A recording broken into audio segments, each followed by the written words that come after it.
Hi there, back with another quick video about arrays. Again, I'm on the Arduino website in the reference section, and if you look in variables down here, I'm sorry, I clicked too fast. If you look in variables, you can see the different data types, and today we're looking at an array. Okay, so if you read through this, it'll tell you all about arrays. Arrays are essentially a variable that has multiple storage locations within it.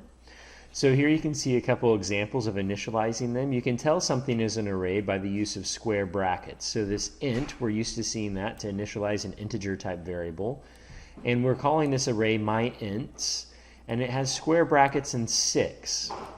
And what that is telling us is that there are 7 data locations in this particular variable. You can also not define how large the array is by just leaving the brackets, square brackets, and empty, and then set it equal, and then use curly brackets to store the numbers 2, 4, 8, 3, and 6 in there. So this has 5 data locations in it. One thing that's tricky about arrays and computers in general is they start counting at 0.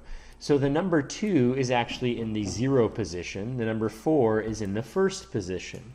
So you want to be careful when working with arrays that here, if you wanted the number 6, you wouldn't say the position 5, you would say position 4, because this is 0, 1, 2, 3, and 4. Okay? Arrays are really helpful in for loops, because what you can do down here is an example. You can create a for loop that goes through and accesses an array and steps through each position from position 0 up to position 4, because it works as long as I is less than 5. Okay? This is something that's going to be really handy this week for if you make an array for the binary code for each letter of your last name.